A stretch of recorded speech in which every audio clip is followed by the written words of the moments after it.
No, because it's way too early. So no theory, although I'm in a way kind of a pseudo academic, but yeah, just going to go through a few slides this morning, some visuals, and then hopefully some of you could relate to the idea of, or the concept of compassion, one way or another. Now, okay, obviously, I'm going to show 8 projects, very simple, local projects. The first one is not mine, the rest were like my projects. I would like to start with these. So in a way, I think that we could understand what happened 3 years ago. It's a very compassionate kind of event. And I think that, of course, I try to relate compassion with creativity. I think that's important also in this context. And I think that I'm not going to talk about the political reform. Like most of you live here, right? Yeah. So I'm more interested is what's happening underneath the umbrella. There are lots of these like little lovely ideas. In my old days, we call this DIY, do it yourself. Of course, now you have the more trendy word like the makers, right? Or like sharing economy, sharing resources, and so forth. In Chinese, 緊記歸還, so it's like it's about sharing and lending resources. Co-working space. I think this is a little bit more exciting. Anyone from WeWork? No, I think this is actually more exciting somehow, like co-learning, co-working. So I think we are in a city with a lot of compassion, but perhaps, yes, I could tell the faces here. In the Chinese culture, it might, in a way, somehow express in a different way, but I'm sure that we have compassionate, lovely people here. Now, so I've been somehow relating to this kind of movement, one might say, for around 10 years. It started, I was trained as an architect, so I really was concerned quite a bit with how the city evolves. So some 10 years ago, for those who might be here long enough, it all started from these kind of, there was an event to trying to conserve the Star Ferry Pier and the Queen's Pier and so forth. So back then I was the one like who were applying for the how do you call it in English? This application at the police station for the protests and blah, blah, blah. But it all started around 10 years ago, not too long ago. So and then of course I tried to get involved in the neighborhood. So one of the early projects were trying to build an arts, well, back then we called it a community center, but in local community center, usually you have the elderly watching TV and reading newspapers. So instead that we try to run art programs in Wan Chai. This is like an old part of Wan Chai. So for example, we run this, in my days when I was like a little kid, we all do family photos. Now we do not do, I don't know, but I did family photos with my parents. So we try to run that again, but of course you have to be creative, right? So do it yourself. So with a clean piece of A4 paper, you make your own camera so that you take the photo with the family, you bring your photo back together with the camera, or working with the mute and deaf, so obviously they could do sign language very well. So you're trying to create this kind of artwork, for example, like persons who could tell the stories about the neighborhoods through a visual means. Or we call this like old tenement house.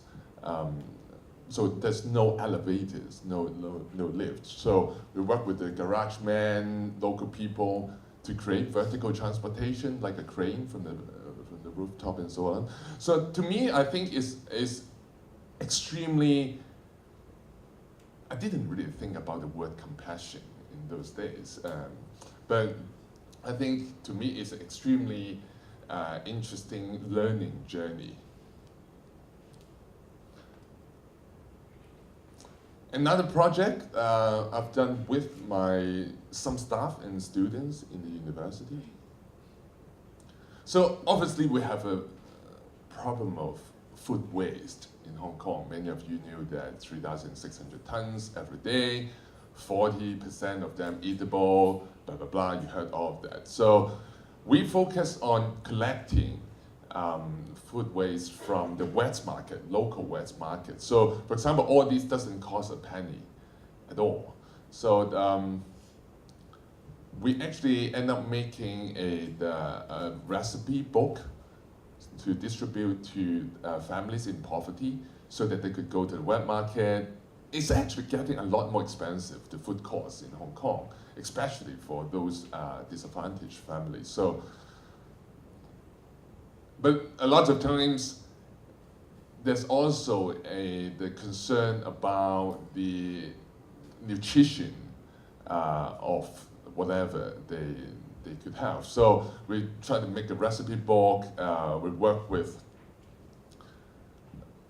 chefs from Michelin star restaurants, hotels, and so forth, and then create some really good recipes. So it's good taste, good health, but also like zero cost for them. So it's always, for instance, like bottom left, always this combination. We have like 30 teams. So she's like a young singer from local J area, you might not know. You listen to Kate Perry perhaps, but a chef, and then someone from those disadvantaged families. So we have legislators, the secretaries, the minister, blah, blah, blah, joining the event. So to me, it's about reducing food waste, but also it's about community building, to link people from different backgrounds together. But in Hong Kong, in other cities, I think everyone knows it's a major problem today, is the segregation between people from different backgrounds. I remember in my days, I'm 40-something, in my days when I go to school, I meet classmates from very different backgrounds in Hong Kong. Not anymore. I think that's a major problem. So it is also important to link all these people together. So we basically throw a party. And we'll be running, well, if you're interested, we're still running that at Oil Street at North Point. There's like a beautiful brick building. It used to be the Royal Yacht Club. Now, years ago it moved to Causeway Bay. So we were using that building as a base. So we work with the local bakeries and hotels and Starbucks, etc.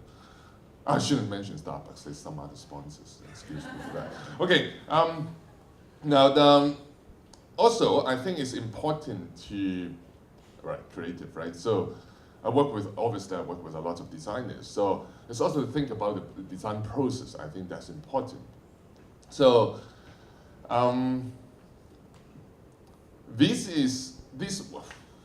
that was like 5 years ago that we start to pay a lot more attention to the concept of co-creation.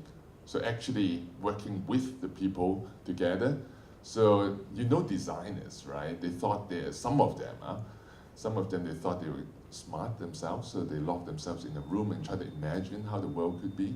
It's a major problem. So co-creation is very simple. It's like no magic.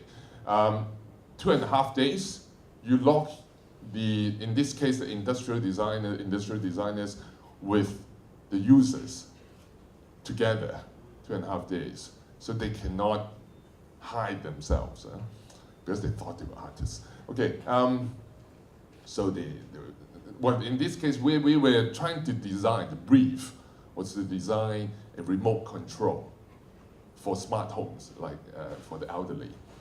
So obviously, if you have young designers working at home or in their own studio, they'll say, okay, let's make a larger button and a larger screen. And that is for the elderly. And but if you if they work together, and of course they brainstorming, visualizing, paper prototype, so forth, they come up with very different solution. So, for example, this team come up with this little doggy. The collar becomes the remote control because actually the elderly hate to see another black color remote control with another button. So they want a toy instead. So this is what,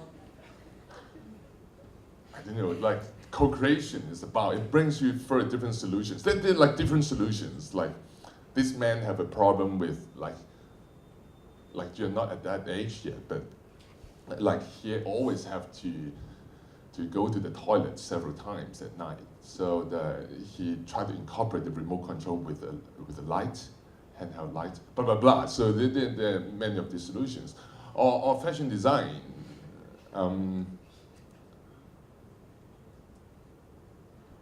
93 years old, 91 years old, very cool people. Again, co-creation, so we have a fashion show together. So to me, of course, everyone is talking about, oh, right, the next market, the silver hair market, okay, deal with the people who have all the money, blah, blah, blah, blah. That's important. We are certainly, Hong Kong especially, very much behind in actually designing, creating these products. But to me, it's also about value change. Again, I mean, from architecture. I remember when I was a student at the architecture school in Hong Kong, if you ask like any of my classmates, like, okay, what is a good building? People will say, all right, IMP, the Bank of China, or HSBC, Norman Foster, etc. Now today, if you ask a student here, some might name historic buildings, heritage. Hong Kong is actually slow in a way, but sometimes people it's a very open-minded city, right? So people actually accept and change their mindset quite, I was easily, but we do so. So I think today when we're all talking about the aging challenge, not to say problem, aging challenge, I think first of all, we need a value change before the products. We have to perceive that we have to start to understand, appreciate that the senior citizens, the elderly, they're not kind of deteriorating, right? They have their own beauty. And I was very much impressed by one of the designers when, right in the beginning, she said, okay, my goal to work with them is not to make them younger. It's to actually to bring out, to extrapolate, to find their own beauty. I think that's very important. And I think in the local culture, we still have kind of a negative perception about getting old, but I think we have to change that. Okay, another project that along the same line, we try to work with the people. So for instance, like a very simple problem. Well, we had a tragic fire a few years ago at the street market. So at the university with some of my colleagues, designers, architects, fire engineers, social workers, and so forth, we formed a team together to try to redesign, or in a way to tackle that problem. Like there were 9 people were dead in that fire some 5 years ago. So we are trying to redesign these hawker stores, local hawker stores. Same budget, same materials. We don't want some people to lose their jobs, right? Whoever making this. So we're not trying to design a BMW so that it's like super fireproof, high performance, and we're not making iPhone 12 or something. So very cheap materials, but how do we actually tackle it? I'm not going to go through the design because it's basically about double roofing and then large door, less gap, less oxygen that goes in, blah, blah, blah. So it's a very simple solution at the end of the day. It is very much about testing all these ideas. So we have built a lot of these with the testing, this in Twin. And of course, again, very importantly, throughout the entire creative process, we build the prototypes, we burn them, but then again, it's not about only a market research right in the beginning. I think compassion in a very tangible way is very simple. It's about working with the people. When you work with the people, naturally you're in a way being compassionate in your creative process. So always work with them. So again, we then, from the prototype, we build different variations and work with the users. These are the vendors, and then again, implementation in the street market. Now you see a lot of these new stores implemented in different street markets now.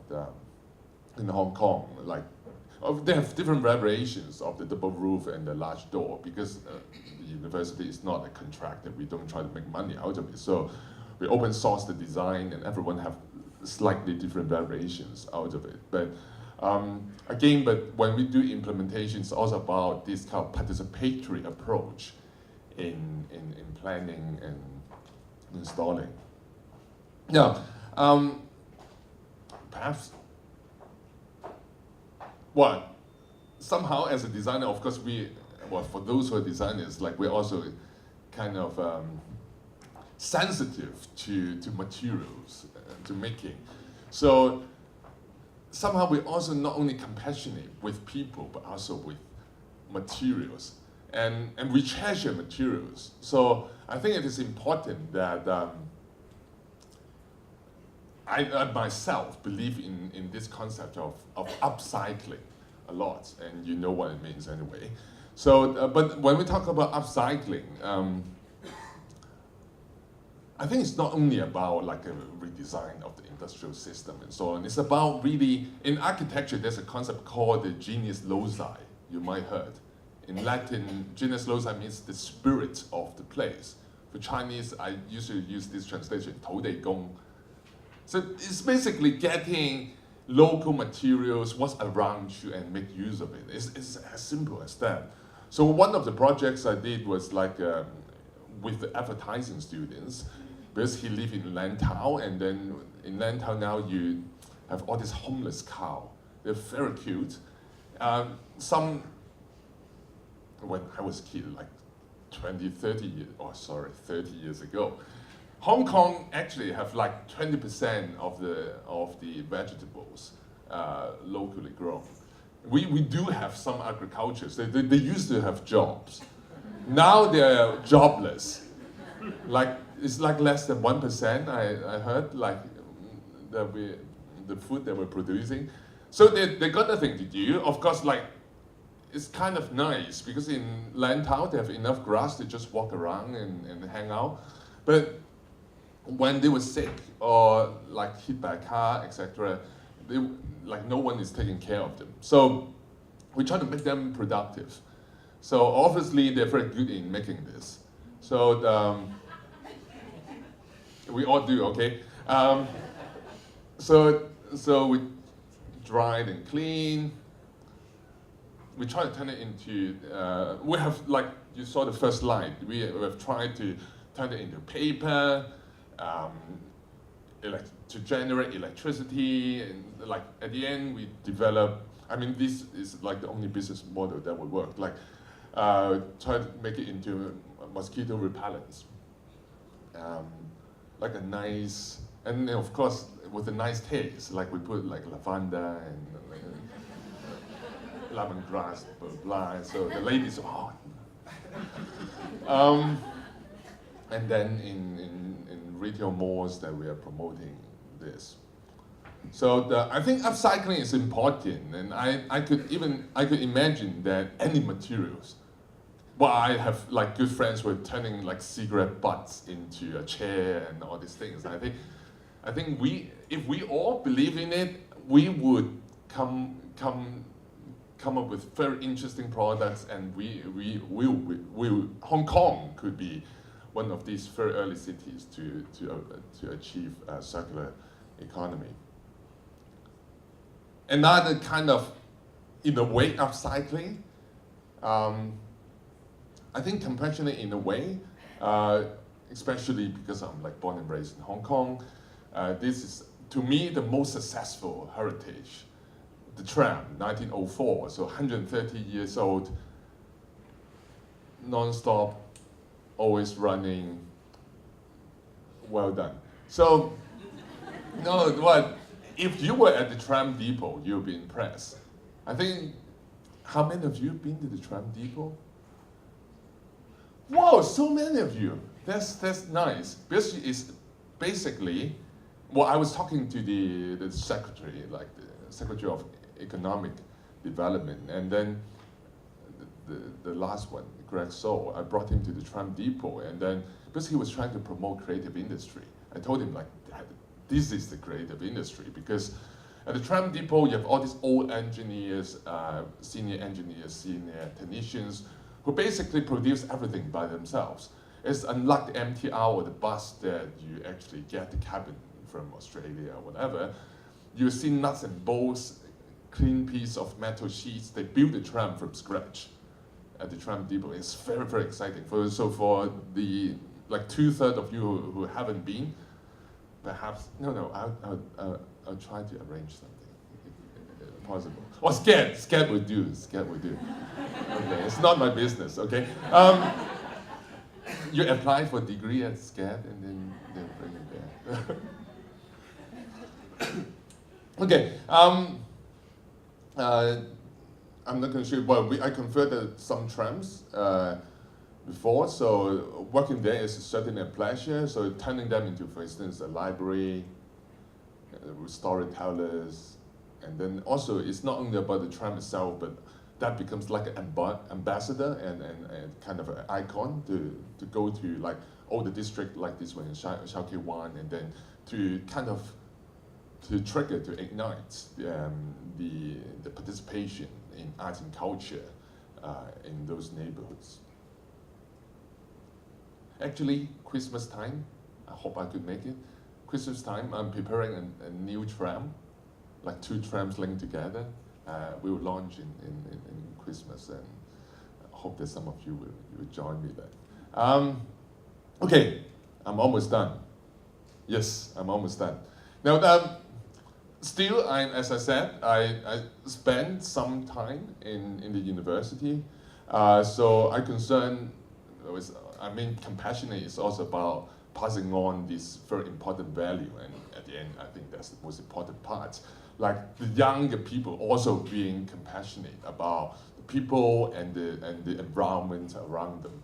So I actually did this before. I organized some conferences on, like, what's the relationship between design and truth, design and compassion, and design and ugliness. Stuff like that. I love this kind of design. And what I'm trying to say here is that I think,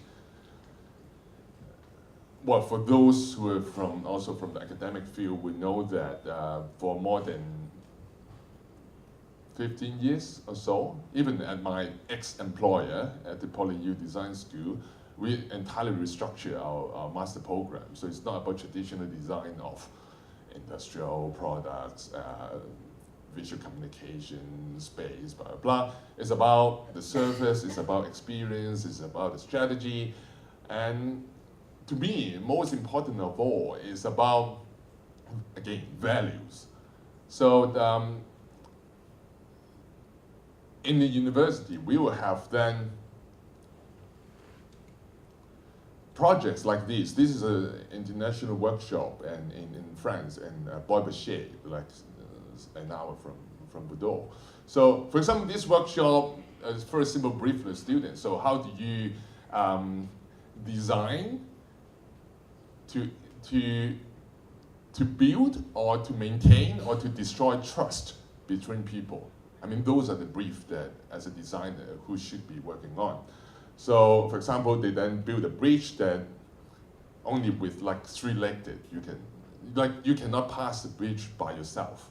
Basically, it's kind of like a funny bridge that you need 3 legs in order to cross the bridge, or this kind of typical team building exercise that you fall and someone catch you, blah blah blah.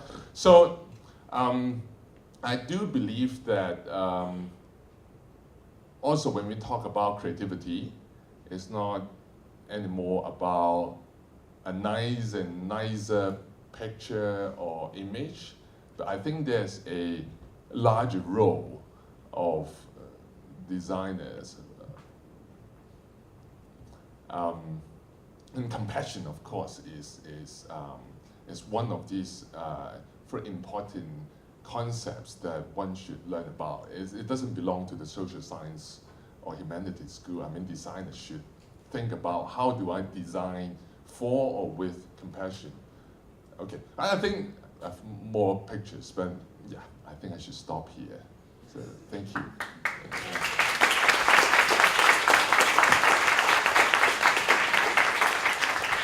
Thank you very much. Anybody, if you'd like to stay here for a couple of questions? Anybody's got any questions for Alvin? Okay, no questions. Nobody? Oh. There you go.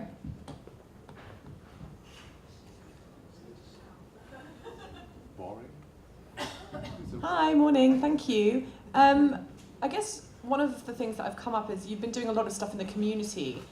How have you managed to get part or have the government and kind of local councils help you? Like, have you had any difficulties kind of doing some of the stuff that you've done and executing some of the projects you've done? Have you had any resistance? Yeah. Okay, I think one of the major starting point is to sort out the partnership right in the beginning.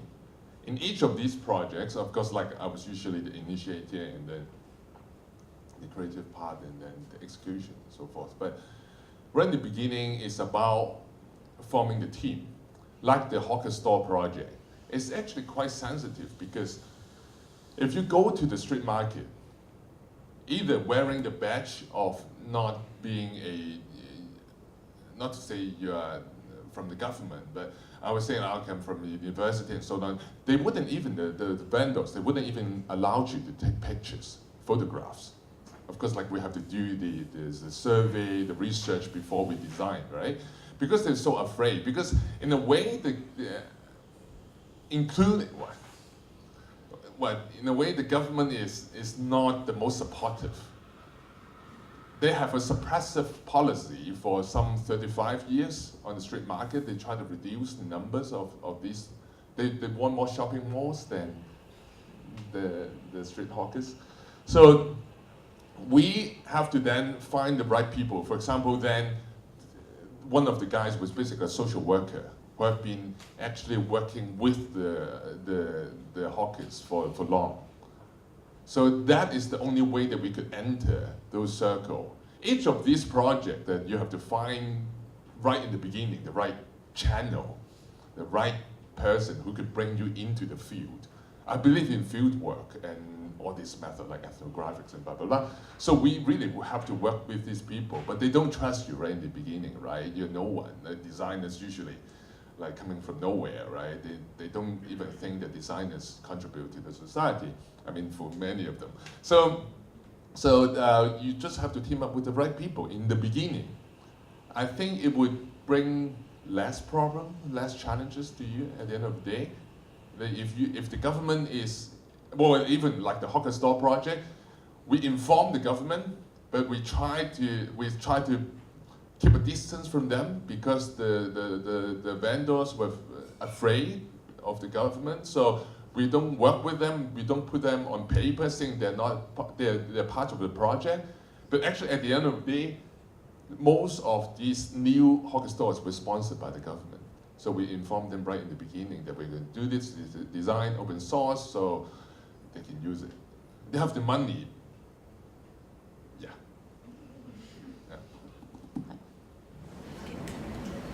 Thank you so much for sharing what you've done, and thank you for what you're doing. And I would like to know how you see this evolving with how Hong Kong is changing. I think we all are experiencing there's something that's not stable at this point of our history. And so whether it's political environmental, legal, just different aspects. How do you see what you've done with design and infusing compassion into it?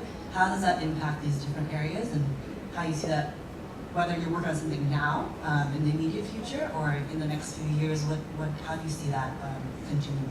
You sound like a journalist. What do you do? My name is Hey You, and I work for Garage Society, which is Alright. Eaton House's sister space, so please join us at our events. Good one. You still want my answer? Yes, please.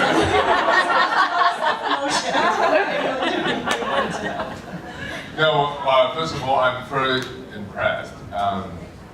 Then it's like, what's the time now? It's like 9 something, and you're all here. I mean, to me, Hong Kong has never been stable anyway. You know, of course, like every city has its heydays, like once in a while, but I'm always optimistic about it. I mean, there's lots of opportunities around, and yeah. Just do whatever you believe, right? And yeah, just do whatever you believe. And I think Hong Kong is still like accommodative enough for whatever you do.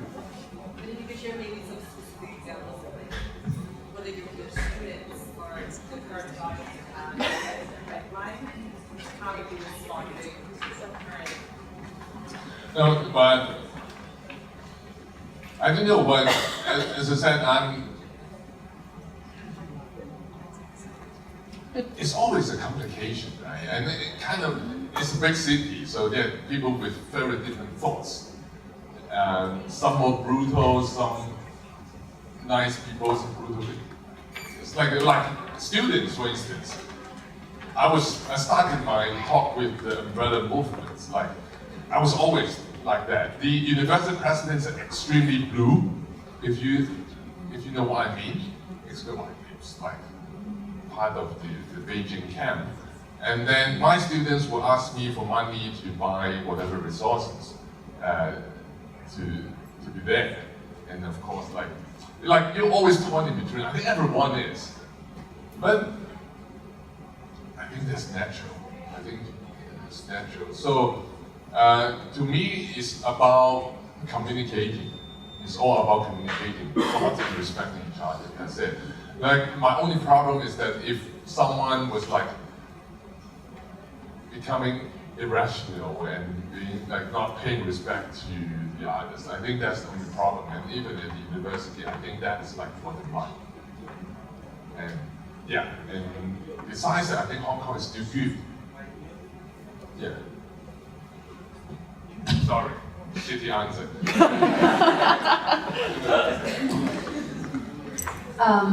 I'm a current student at PolyU, master degree.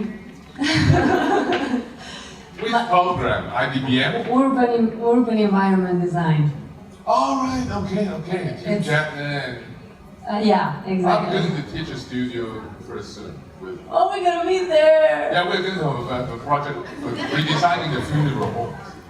I love that! It's going to be That quite people, exciting. okay. Okay, so my question is, do you... But you should consider SCAD as well. My undergrad is SCAD.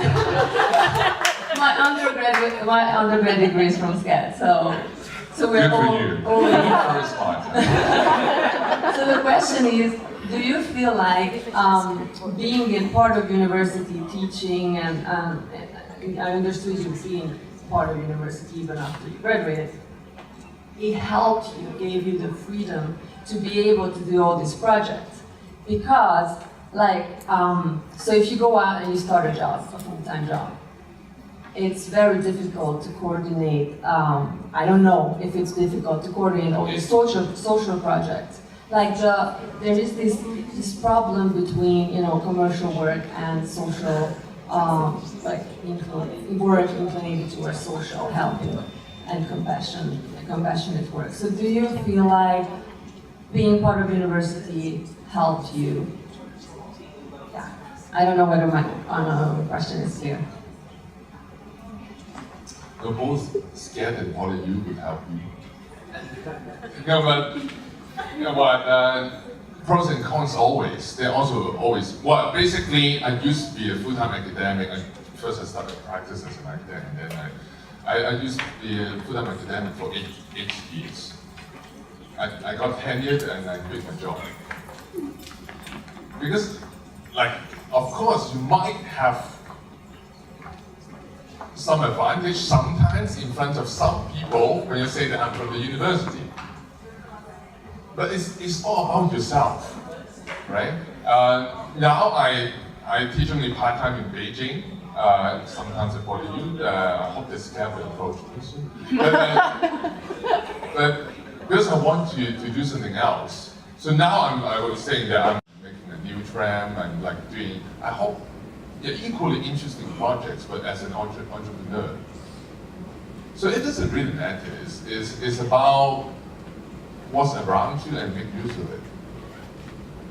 University, for some projects, honestly, it helps. For some of the government-related projects, it might be slightly easier. But yeah, but also I got my freedom now, also as a mid-career kind of entrepreneur. Because like in the university, there are also all these horrible politics, whether Hong Kong, Beijing is all the same. It's like, they're gonna have to do, right? We're gonna have to do, so there are lots of politics. Thank you very much. Thank you.